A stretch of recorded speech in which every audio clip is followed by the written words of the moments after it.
Welcome to Master Your Finances. Ready to discover the future of startup innovation? Meet John Snee, founder and managing partner of Trenton Makes, Trenton's first startup accelerator. With over 8 years of venture capital experience and a track record of nurturing over 18 startups, John is a key figure in shaping East Coast entrepreneurship.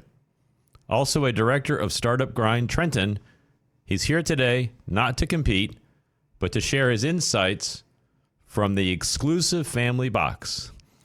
Join us in welcoming John Snee, a true pioneer in the entrepreneurial world.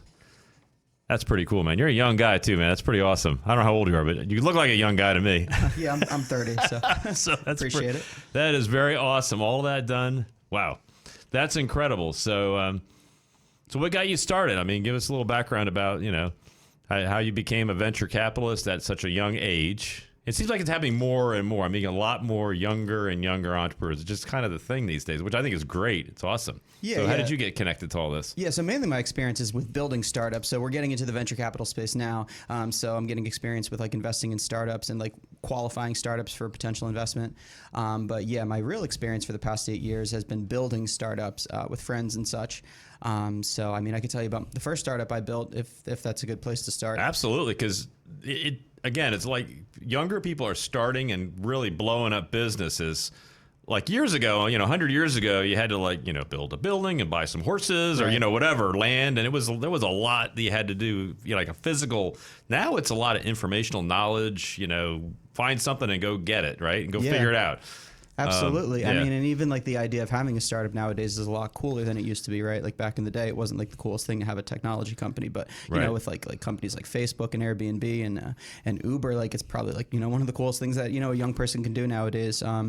And, just like our ability to create or invent nowadays is a lot better, as technology improves. I think so does our ability to invent and solve real world problems. Mm-hmm. So, yeah, I mean, that's, like what you just said. That's why you see a lot of young people nowadays, launching startup companies, especially with like, the rise of like startup accelerators, like Y Combinator. You really paved the way for a lot of us, to create startup accelerators. So, yeah. Why don't you define that? I mean, obviously I know what that is, but maybe people don't know what that is. I mean, you're not putting like an accelerant on it, but maybe you are in a way.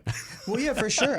So what does that mean, and when does it apply to a company, right? If I'm starting a company, when I talk to somebody that does what you do, is it too soon?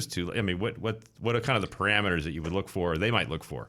Right. So in plain terms, Y Combinator is the greatest startup accelerator in the world, right? They are like the Princeton of startup accelerators, or like whatever, the Harvard of startup accelerators, what have you.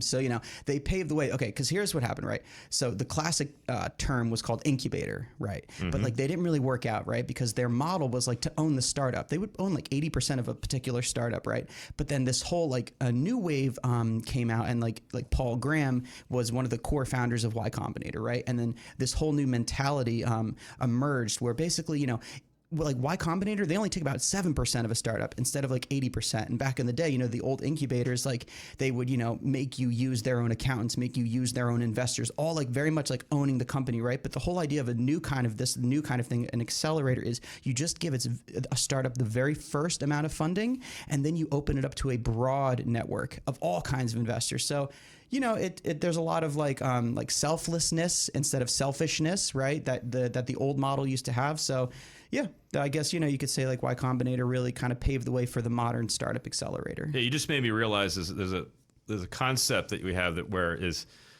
a business owner, if you can make a lot of other people a lot of money, then you're probably going to make a lot of money at some point. Right. Because is that kind of the concept going on here? Well, you don't have to take like the 80%. If you take a little bit and you really help them grow, they're going to have that energy and that passion, and they're going to keep going because they're actually making the bulk of it, because they're the ones running the race, so to speak, right? Right. You're just kind of exactly. helping them and coaching them and leading them along the way, so they don't make as many mistakes. Right. And for like a technology investor, right, in like Silicon Valley, okay, you can only like get so rich. Like when you get to a certain threshold of wealth, it doesn't really matter anymore, right? So like again, like Paul Graham, for example, he's probably at a certain level of wealth where like being selfless to a certain point, or at a certain point becoming selfless is quite easy, like it's like so yeah, I guess that's probably the reasoning for it.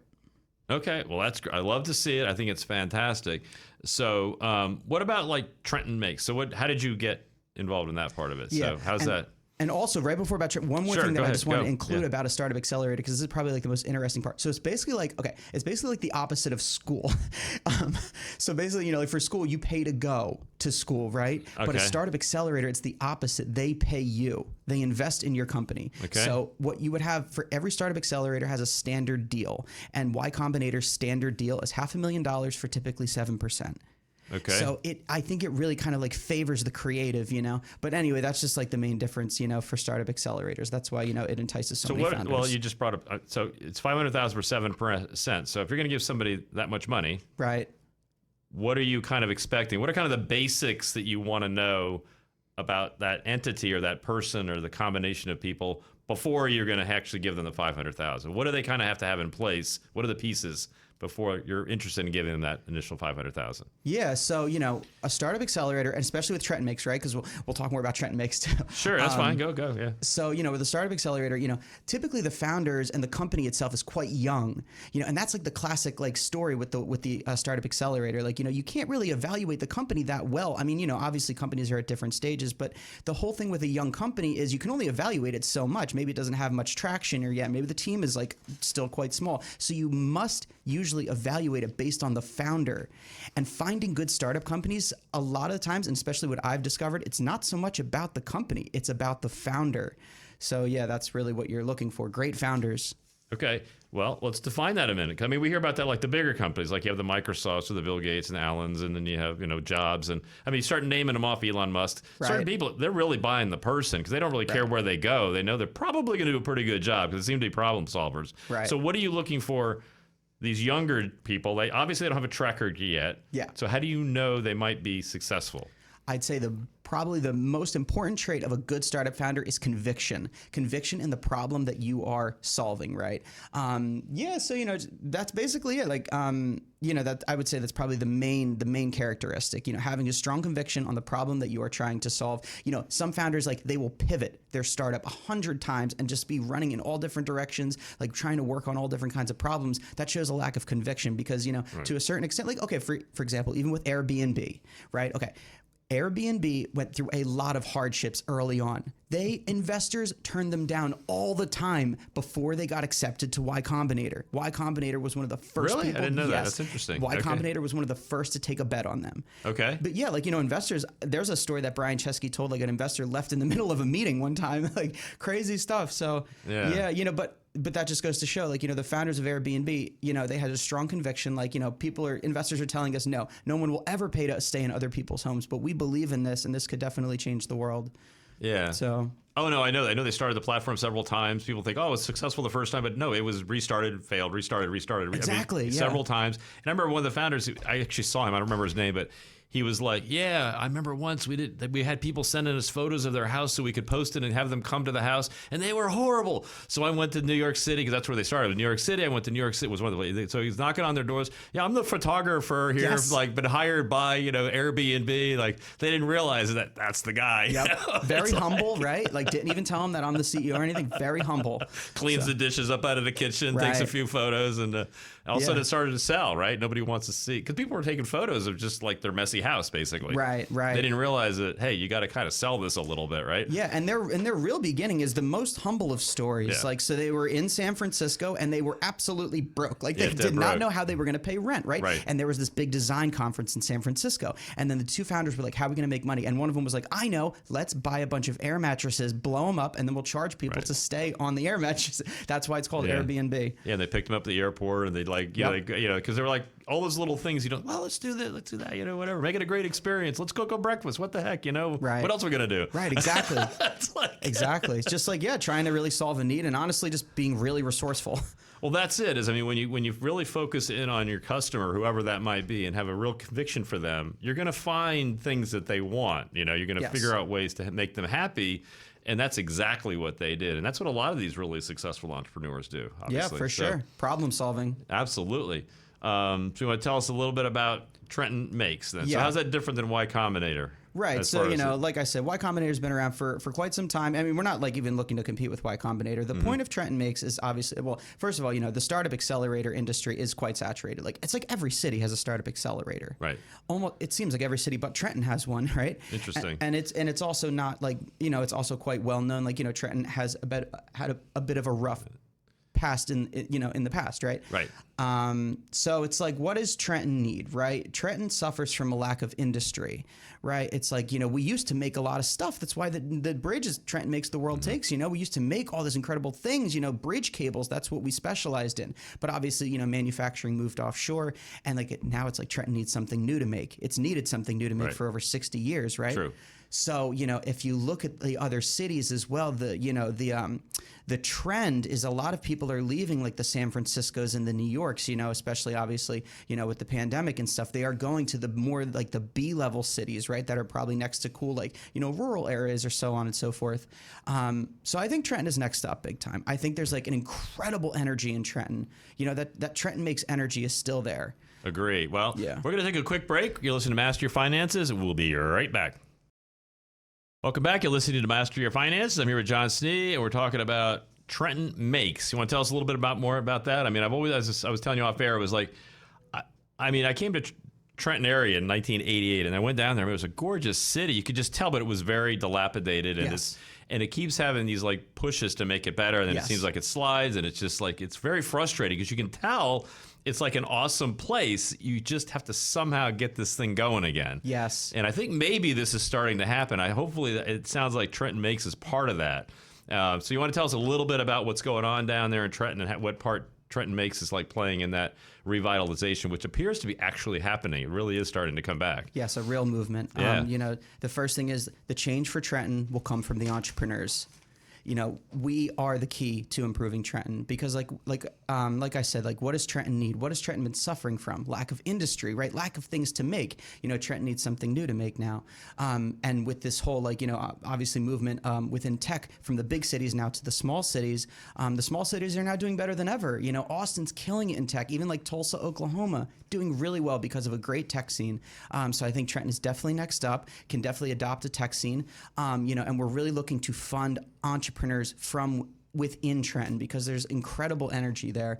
You just got to like mold it in a way, you know, they just need like a platform to show off their talent. So like, what does that mean? First of all, like one of the things we're working on is a coding school, even aside from Trenton Makes, which will be the first accelerator there. You know, we're working on a coding school, which is called Trenton Makes Tech. So just really like, you know, giving people the building blocks to learn how to create, you know, modern day products and modern day inventions. And then, of course, when they're ready and when they are able to kind of, visualize the world in ways of how they could solve the problems in the world, Trenton Makes will be there to fund local entrepreneurs. And furthermore, you know, we'll fund startups from all over New Jersey. But yeah. So how does that differ from Y Combinator? Just kind of tell us the differences between the two, since you're involved with both of them. Where does one company fit in one slot and maybe the one fit in the other? Yeah, well, just to be clear, I'm not involved in Y Combinator at all. Oh, okay. I just know them. It's okay. I apologize. No problem. Every entrepreneur knows about Y Combinator, you know. But yeah, like, you know, we're completely different than Y Combinator, but we are industry agnostic, just like Y Combinator. Okay. You know, we don't like, you know, not focus on any specific sector. You know, we'll invest in apparel companies and also invest in tech companies, like that, industry agnostic. Right. So yeah, but yeah, I think like we said, you know, I think like Trenton Makes is basically kind of like the key to bringing Trenton back because Trenton needs something new to make. You know, this technology revolution is ever more prominent. And I think that, yeah, there's incredible energy in Trenton. If you give people the tools to create and express their energy, I think there's world-class talent here. Can you tell us a little about some of the companies that maybe come to Trenton Makes and like what you've seen happening and the pros, cons, the challenges, the successes, like kind of a little bit of their journey, if you don't mind touching on that a little bit. Absolutely. You know, one of the first companies that I noticed in Trenton, the founder's name is Momolu, and the company is called Trenton Talks.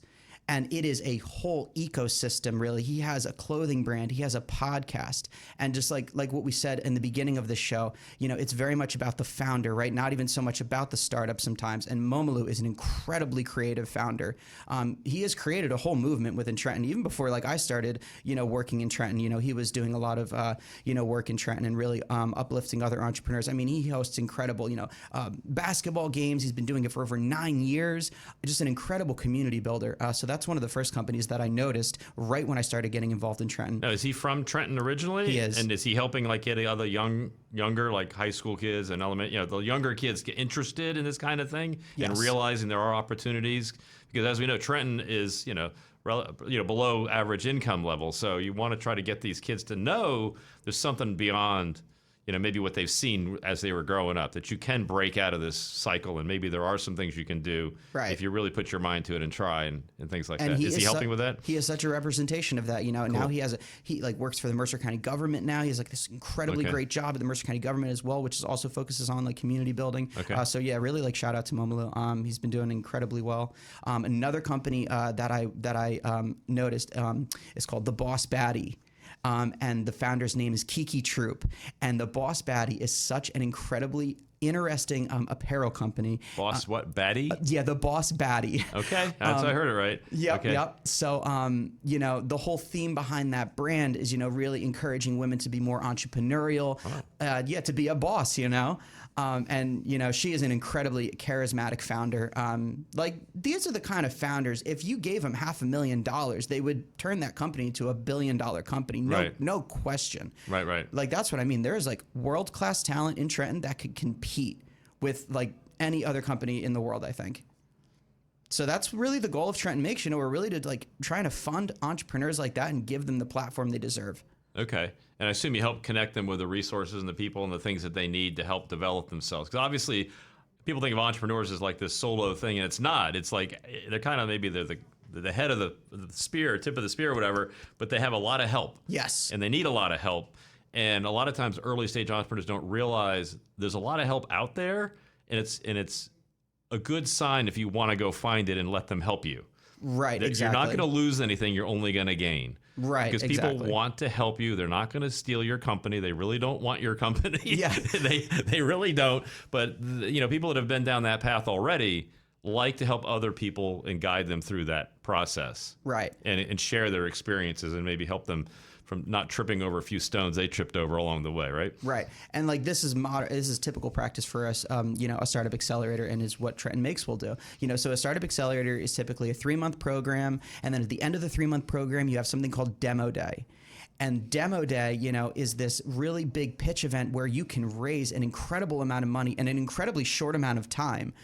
So even going back to a Y Combinator example, their Demo Day, you can raise $50 million in an hour. Just insane, So that's really the kind of environment we're looking to create in Trenton. Oh, that is fantastic.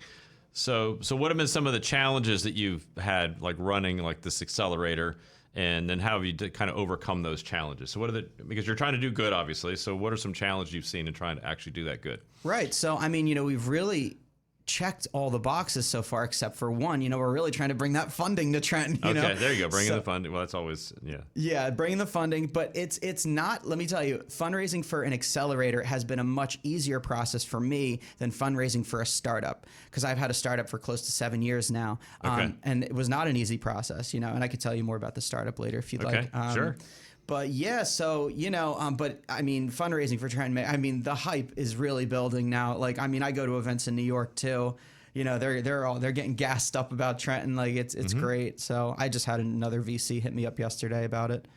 Oh, that's good. So tell us, why do you think it's easier in one area and tough in your startup area? Why do you think you've had a challenge in one area? You're doing both. So right. Why do you find challenges in one and the other one you say, oh, this is a lot easier? Right. What do you think that is? So with Trenton Makes, fundraising for Trenton Makes, there is a lot of community building involved in it. Fundraising for a startup, it's basically, you're just fundraising to build a product out. But with Trenton Makes, it's different. It's hosting events like pitch events. I mean, we host pitch events on the regular.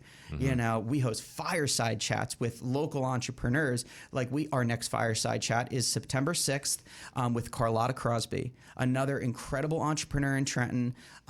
So you know, it'll be at the Lobby Club. You know, anybody that's listening, you're more than welcome to attend. If you Google Startup Grind Trenton.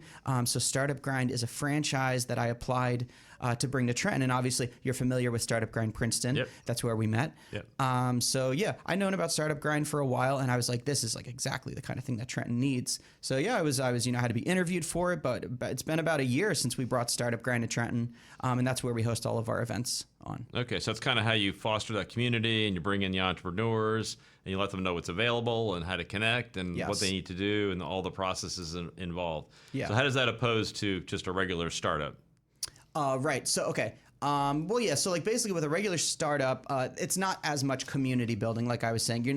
I mean, I guess like somebody from a startup could host events for their startup, but it's not really like that. Okay. Here's the thing. With Trenton Makes, no investor can tell me no because we have startups in every sector. Right. Like there's a startup for any kind of investor, but with a startup, sometimes you got to look for investors that only like to invest in that space. Right. But with Trenton Makes, we operate in multiple spaces. Okay. So all right. So a lot more selection, things like that. Yes. So what, based on your experience, so what are some of the key factors you see that would determine whether a startup might be successful or maybe not so successful? Yeah, like what we were saying, like the conviction of the founder, the problem, because what is a startup? A startup is finding a good problem to solve. So, if a founder comes to me, like I was just interviewing this founder yesterday, and he is building something. He's basically building this app that it provides really great organic marketing to stores, because when you purchase something at a store, like for example, you buy a new pair of J's or something from a store, it's like a digital closet where it shows what you bought from the store. So yeah, just like finding good problems to solve. And if I think that's a good problem to solve, I would potentially want to back it someday, once Trenton Makes raises a good amount of funding and we can then invest in other entrepreneurs. So I already have a list of over 18 startups that I've qualified that are ready for like immediate investment. Oh, so you've already kind of cleared them and done stuff like that, right? Yep. As far as figuring out who is who. I want to ask you another question, but I'm going to wait till after the break. Okay. You're listening to Master Your Finances. We're going to be right back. Welcome back. You're listening to Master Your Finances. So what I wanted to ask you was, how do you determine the conviction of a founder when there's not a whole lot of, you don't really have the experience? It's like interviewing somebody, right? And going out, but how do you really know? Conviction to me is like a long-term, you're battle tested and you've been beaten up and you keep coming back as as a phoenix, you keep rising from the dead, so to speak. You have to have this ability to recreate yourself and adjust to still stay on track with what you're trying to do, because there's always going to be an obstacle in your way in an entrepreneurship. We all know that, have lived it. Right. So how do you try to determine that, whether they have that quality, which is relatively rare? A lot of us are like, that's a great idea, let's go do it. And then they hear 5 years later, I thought of that. Well, you didn't do anything about it, dude. And you didn't solve the hundreds of problems that had got you to the point where you actually had a successful company that sold that product. See, I mean, everybody's had something where they saw a product on TV or a service on TV, like, I thought of that years ago. Why didn't you do it? Because it's hard. And you got to solve a lot of problems along the way. Right. How do you find person A that's going to actually succeed over person B who's going to say, I saw it on TV? Right. Later on. So this goes back to like, it's a good thing that I've been building startups for like 7 years, because basically, if the founders are kind of like me, like if they love problem solving, like, and you can see it. I mean, it is quite hard to explain, to be frank, but you can see it clear as day when a founder is like really passionate about their problem and they just won't stop talking about it. Like that's also a pretty good sign. Sure. Like, you can't even make them stop talking about it. Then I'm your guy, man. I can't stand. I don't shut up. Right. Yeah, like you can see it clear as day in a founder, they get really passionate about the problem. They've obviously put some work into it already. Maybe they've built an MVP to try and solve it. Just to also be clear, like I said, I have a lot of experience building companies. I'm just getting started in the venture capital industry now. Right. But to be a good venture capitalist, I think that requires that you must have good experience building companies, because there's nothing worse than a venture capitalist that has not built a startup themselves. The best kind of venture capitalists have built startups and they've had exits from those startups, I think that's great advice for entrepreneurs, because people think venture capital is getting all this money Right. with an exit. Venture capital, a lot of these venture capital people take on venture capital could go to a bank and get the money. That's Right. not what they're getting them for. Yeah. They're getting, like you said, acceleration. They're getting them for the expertise to help them not make the mistakes. Because many times, especially in the tech world, it's speed to delivery. You've got to be the first one to finish the problem solving, because there's probably 100 other people trying to do the same thing. Right. And if you don't figure it out first, you're not going to catch the market share and dominate. Right, And you're exactly. going to be a big, big disadvantage over anybody else. So a lot of people don't understand that concept and why it's so important that your VC person has that expertise and is going to actually help you be successful, not just the money. Yeah, I think like VCs get a bad rap sometimes, like people, sometimes they're perceived as being like these cold-hearted money people, but like a good VC, they just want to uplift founders, They just want to give founders a platform. Like the classic example would be like a Don Valentine, the founder of Sequoia Capital, right? He said that like we don't invest in companies, we invest in markets, right? So like to make Apple successful, he said they couldn't even just invest in Apple. They had to back 5 other companies that were building components that were crucial to Apple. Interesting. Yeah, so like, he's one of my favorites. Yeah, I didn't know that story, but that is awesome. But that makes a lot of sense because you have to make the whole thing kind of work. Otherwise, it's not going to... That blew my mind, honestly. Yeah, I hadn't heard that one. That's pretty cool.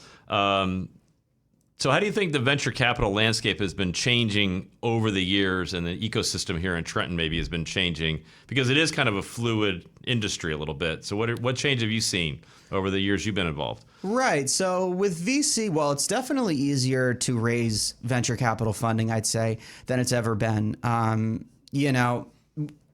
in the day, you had to be like the perfect kind of startup. But I mean, honestly, just simply put, there's just so much money out there now. Right. There's more millionaires than there's ever been. Money is the most fluid it's ever been. Right. So yeah, if you're thinking about starting a company, now is quite literally the best time.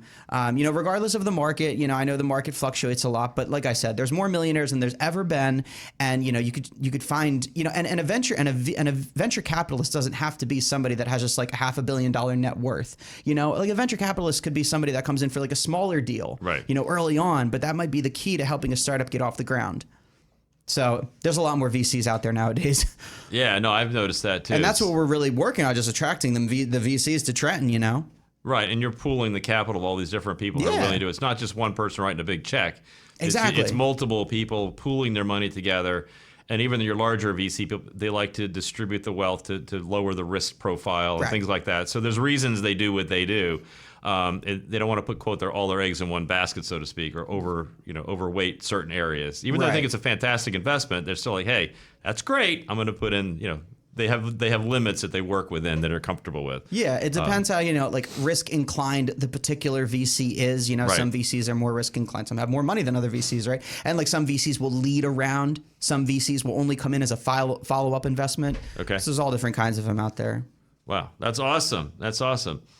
So, what kind of advice would you give to like an aspiring entrepreneur who's looking to make their mark and to dominate by innovation? Yeah, all right. So here's a problem that I think more entrepreneurs should work on.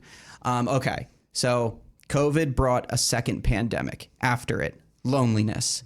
Oh, that's People, for sure. it is in the news. The Surgeon General put out a warning.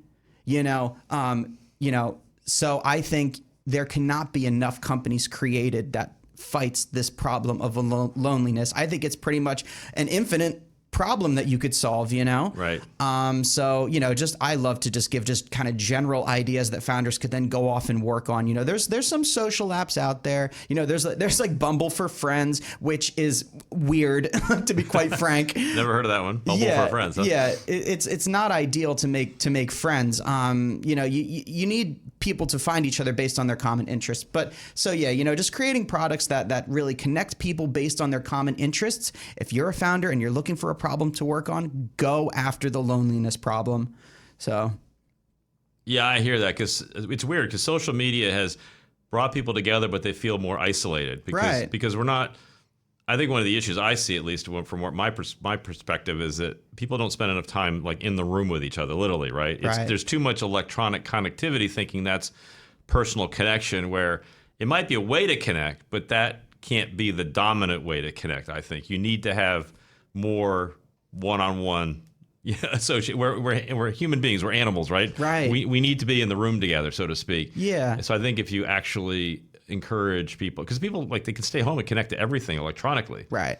but somehow that doesn't quite do it. At least for me. And I think with like, only meeting people over social media or online, like, I don't know how to explain it really, but it's like you're only like, it almost like segregates, you're almost like segregating yourself because it creates this notion that like you'll only want to hang out with people that are exactly like-minded as you. Oh, right. But, but yeah, just I think like when you're working with other people or when you get out there and you meet other people, you realize that we're not all so different, but online it makes it look like, oh, I would never hang out with this person because they don't think like me, right. But when you're out there, we really are quite similar.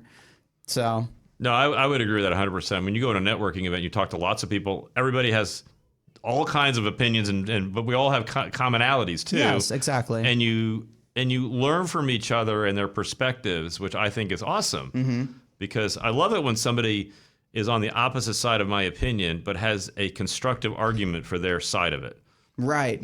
Because I learn a lot, and right. a lot of times my opinion it might not change much, but it will change some because I'll be enlightened and I'll have a better understanding of that perspective. Right. Because they're making a legitimate, constructive argument for a different side. Right. Of the equation. And it's so nice which I think is great. When you can like become friends with someone, even though you have opposing opinions.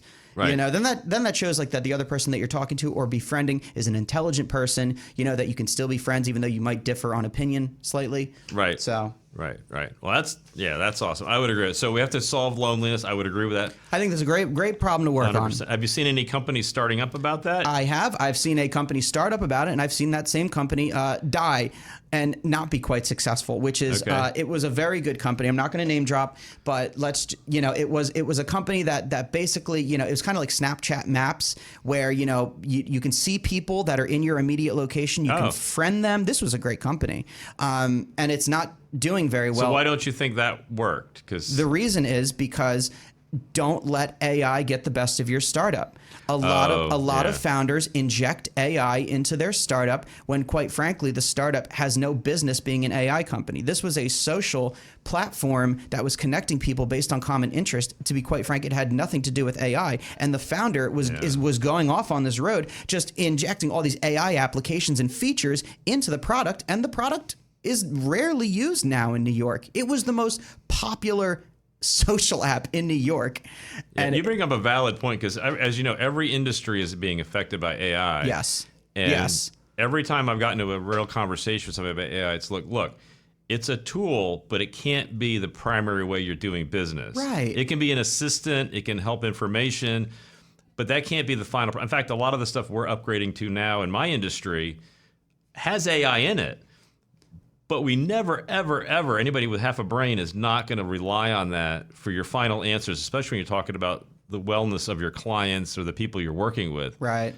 All it does is help you get some framework done. It helps you with some basic information. It helps you maybe catch a few ideas maybe you wouldn't have thought of. Yeah. But it's still you, and you have a lot more information than they do because you know the person, the other side of it better. Right, exactly. And I don't think AI is ever going to take the place of human beings. Right. In spite of like all the concerns out there, I think we're still going to be very, very essential. That using that as kind of basically, I look at it as another assistant. Yeah, basically. It's an electronic assistant as opposed to a human assistant. This is just one more assistant that has their own specialized area of expertise.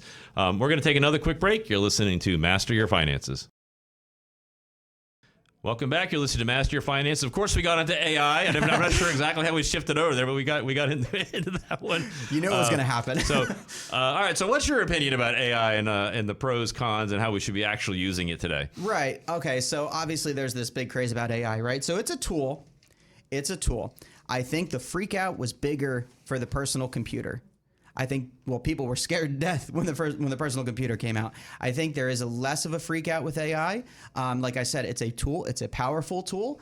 To be quite frank, I think that I can write better and more creatively than ChatGPT can. I do not see any reason to be scared that ChatGPT will be able to creatively write better than I can. That's my personal opinion. Right. But yeah, it's just another shock to the system where it may displace some jobs. It will create new jobs, right? Because and then like something that like people, and adults need to remember, like learning should never stop. Retraining, discovering new industries and new careers that you could access. With AI now, especially. So yeah, I think it'll shake things up. But it's not the end all be all. That's for sure. I agree 100% because I'm seeing iterations of different business I'm connected with, and it's exactly what you said. You have to use it as a tool. Don't overuse it because people have been using it and thinking it's going to solve their problems, and they're getting bad results. Right. And that's the problem. People are starting to say, "Oh, I'll just use." In fact, I think you hear about this in school. Like kids are writing papers with AI, and the professor's like, "This is garbage."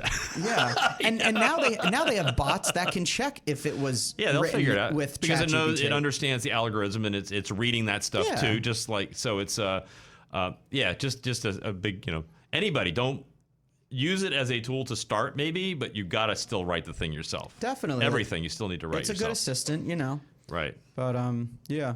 Okay, so. So how do you think how important is it for new startups to engage with accelerators or incubators, and what should they be looking for in such a program as the startup? Yeah, so, there's very few programs or there's very few investors out there that will fund an idea.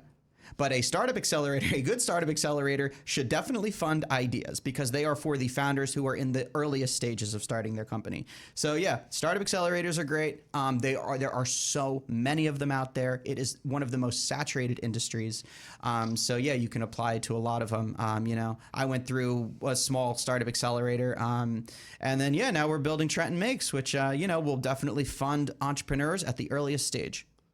Oh, that's cool. So what do you think the future outlook? So what emerging trends are you seeing and are you most excited about in venture capital and the startup world? What are you seeing? Like, where are we headed here? Yeah, well, in the startup world, I guess I'll actually kind of pivot this to my startup. I'll throw this in there. Sure, throw yours in there. So we're disrupting the transportation industry. So my startup that I've been building for about 7 years is called ULimo, the letter U, Limo. And it's essentially like Uber for limousines and party buses. Ooh, that sounds like fun. Yeah, so, what we've developed is the first rideshare app for limos and buses, because if you want to rent a limo, since the beginning of the limo industry, you have to like call. You still have to do this. Like you have to call a local company. They'll make you pay $1,000 for like 5 hours, which is ridiculous. Nobody wants to pay that. And typically, you only use a limo or a party bus like once in your life for like a special occasion, maybe a couple times in your life, right? It's not for the average consumer. But ULimo is democratizing limo and party bus transportation. Okay. So now average consumers, like 90% of the people out there, can use it every single week because you can share the party bus ride for as little as $10 per person. That sounds awesome, but I think the thing about Uber is people own cars. I don't have many friends that own limos. Well, of course. So how does that? Yeah, I don't have a party bus and I don't have a limo. I do have a car though. Right. So where do the people come from that are actually providing the transportation? Exactly. So ULimo is a hybrid model. So we are like Uber on the front end, where we use rideshare technology. We offer affordable one-way transportation, but we are more like Expedia on the back end, where we are contracting with limo companies. Okay. So like we just said, individual people don't typically own limos and buses, right? But so we contract with companies. Gotcha. Yeah, so that's how we. Okay, so you're kind of filling. Are you like the airline refilling the empty seats kind of thing, and they're just like they say, yeah, we'll take that ride, and no, we more so will buy. So they know. Oh, you bought the slot. We'll pre-rent we'll buy the company out. We'll pre-rent them for a whole semester. Understood. And then, we roll the dice. Because you feel you can book that, you'll have enough bookings, and so you can fill the slots, right? So you're renting the airplane, and you're going to fill the seats up. Yeah, and what we've done this, what we've proven out in our test pilots is we're actually making more than the limo companies that we're renting from. Probably because you're more efficient in the booking process, is what it sounds like. We'll make the same amount of revenue that a limo company makes in 6 hours. We'll make it in 3. That's better. Yes. Yeah. That's easy math. And you can if you ULIMOINC on Instagram, you'll see all of our pictures, videos of just college kids having a great time. Okay. Lines wrapped around the block to get on the bus. So yeah, we've ran some serious test pilots, and now we're raising funding ourselves. And it'll be part of Trenton Makes. Okay. So yeah, ULimo will be in the first cohort. Well, that sounds pretty cool to me. So what do you see the future of Trenton Makes going, and how it's going to impact the local community and maybe the global startup scene? So it's my favorite question. What are you guys going to do, like, to really, because Trenton was the leader at one point. Yes. We know that, and people forget that. Yes. So we're going to go back to that. Yeah, for sure. And you're going to help make that happen, right? Yeah, so Trenton needs something new to make, like, we will create technology solutions for the world, when I say, like, Trenton Makes will not just be another startup incubator, like, there is world-class talent. Furthermore, there's world-class talent throughout New Jersey, but the thing that New Jersey lacks sometimes, it's a vibe. And that's what Trenton Makes will provide. There is endless talent in New Jersey, endless intelligence, and endless like research capability, but it lacks vibe. So that's what Trenton Makes will definitely provide. I think it'll really unite New Jersey's startup culture. All right, so you're going to bring the culture. So there's people leaving like San Francisco, leaving New York City, are going to come out here, and this is going to be this is going to be the hot spot, right? Yeah, like Central Jersey is the East Coast Silicon Valley. Oh man, I love it. I love it. I love it. So looking back, what is the one thing you wish you knew before you started your venture capital journey? Oh, the one thing that I wish I knew, let me think. How much fun it would be. I would have done this so much earlier. I would have done this like... You're only 30, dude. Fresh out of college, though. It's like, it is so enjoyable. And I don't know why, but like, I just recently learned this about myself with the Trenton Makes journey. Like, I have a natural ability to vet founders and help founders, with their products and stuff. So, yeah, I mean, I am having a ball. Okay, well, you found your spot in the world, it sounds like, for sure. Yeah. That is awesome. So how do you balance the demands of managing a successful accelerator while also staying actively involved in mentoring startups and your own startup? So right, yeah. So how do you balance all that out? I don't know. I mean, how does Elon do it? I don't know. I don't think he sleeps ever. Well, you know what I've kind of thought of, with running all these big companies, it's you just have a bunch of people present decisions to you, and you just got to make those decisions. Right. It's just about making a bunch of high quality decisions. Right. So obviously probably in the beginning of SpaceX, Elon would, or in the beginning of Tesla, right? His classic story is like he would sleep on the floor of the factory, right? So there's definitely probably times where you're not able to manage a bunch of companies. And then there's a certain point where, it's just making a bunch of decisions, which only takes not that long.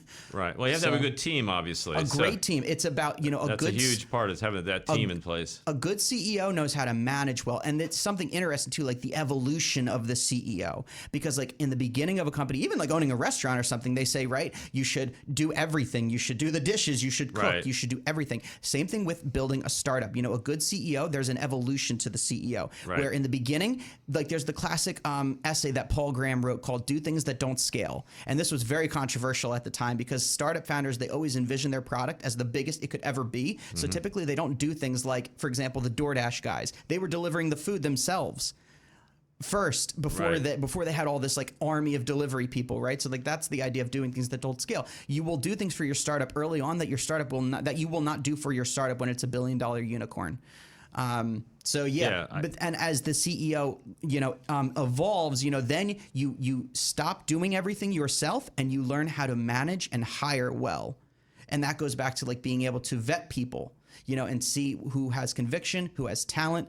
So I think that's kind of what I think that's wise because you learn all the pieces to the puzzle and how they operate if you learn each part and try each piece, and then the managing people. So what have you learned as far as your business, right? Were you driving limos or whatever? I was. There you go. When you limo first started, I bought a cheap limousine. Okay. And talk about do things that don't scale, Right. That doesn't scale. It's hard. You can't be more than one limo at a time. It's illegal. If I ever meet Paul Graham, I got to tell him that, That's like the definition of it. Right. But yeah, I sold the limousine and obviously we contract with companies now. But So what did you learn about team building and hiring? Because obviously now you're growing and it's really key to have the right people in place. So how are you making sure you have the right people in place, especially with startups and accelerators where there may or not be a lot of money up front and you need high quality talent? Yeah. So you don't necessarily have a lot of money to give them, but you definitely have opportunities. So how do you sell that to people? And that's interesting you say that because this is something I was listening to a podcast the other day or a YouTube video or something, and somebody said, Larry Page of Google said this during an interview that I was watching of him. It's like if you have good momentum, people will want to work for you because it's hard, to get good talent. They can go to 100 other companies that'll pay them 100 times more than you could pay them. And even that's Right. the classic story with Apple too, you know? It's like people wanted to work for Apple because they knew that they would be able to do the best work of their entire life, creating the Macintosh, you know? Right. So like, you know, I don't know, other companies like IBM could have offered them 100 times what Apple could have offered them, but they went with Apple and they didn't leave. Because, you know, if you're basically, it goes back to if you're solving a good problem, people will want to work for you. Got to sell that dream, man. Right? Yeah, you got to, find great problems and sell it. Show it, man. Yeah. Well, this has been awesome. I appreciate you coming on. You've been listening to Master Your Finances. Have a wonderful day.